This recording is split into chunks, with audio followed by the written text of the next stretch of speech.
हज़रात मोमिनीन अस्सलाम वालेकुम। इस वक्त आपके सामने हाजिर हुआ हूँ एक मजलिस अज़ा बसिलसिला शहादत हज़रत इमाम सज्जाद अलैहिस्सलातु वस्सलाम। इस वक्त की मजलिस को ऑर्गेनाइज़ किया है जनाब रिशद मुर्तज़ा साहब ने। सबसे पहले इमाम ज़माना अजलल्लाहु तआला फ़रजहु शरीफ की बारगाह में हम ताज़ियत पेश करते हैं इमाम सज्जाद अलैहिस्सलातु वस्सलाम की शहादत की। इस वक्त की मजलिस को खिताब फरमाएंगे आली जनाब मौलाना मीसम ज़ैदी साहब क़िबला। मजलिस से क़ब्ल तिलावत कलाम पाक के फ़राइज़ अंजाम देंगे जनाब क़ारी नदीम नजफ़ी साहब।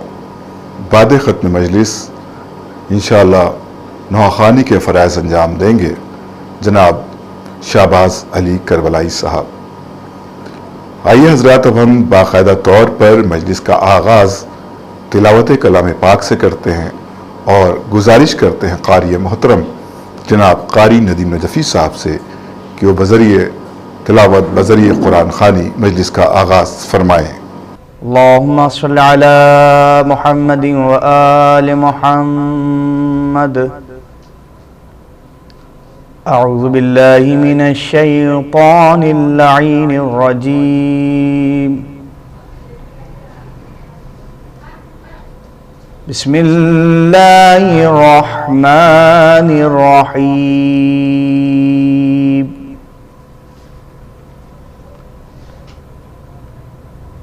यासीन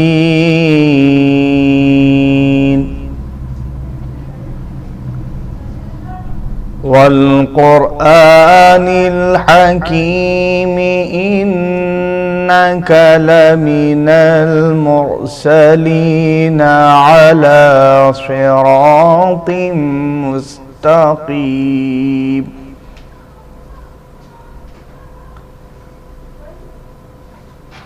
तंज़ीलल अज़ीज़िर रहीम लितुन्ज़िरा क़ौमन मा उन्ज़िरा आबाउहुम फ़हुम गाफ़िलून।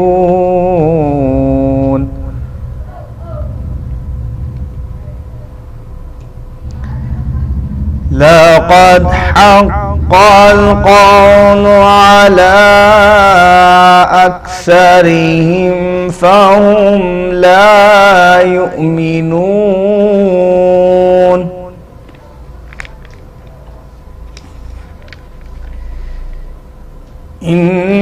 इन्ना जअलना फ़ी अअनाक़िहिम अग़लालन फ़हिय इलल अज़क़ानि फ़हुम मुक़महून।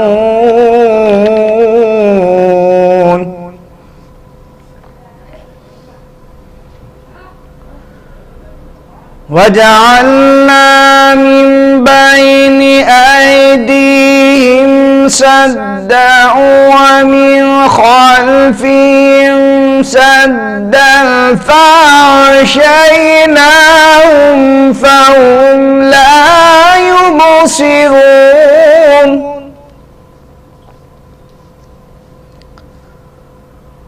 वसवाउन अलैहिम अअन्ज़रतहुम अम लम तुनज़िरहुम ला युमिनून।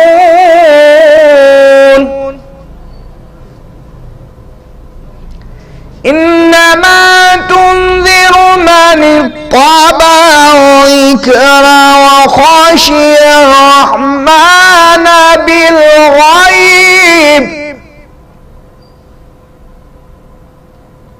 फ़बश्शिरहु बिमग़फ़िरतिन व अज्रिन करीम। इन्ना नहनु नुह्यिल मौता व नक्तुबु मा क़द्दमू व आसारहुम व कुल्ल शैइन अहसयनाहु फ़ी इमामिम मुबीन। व कुल्ल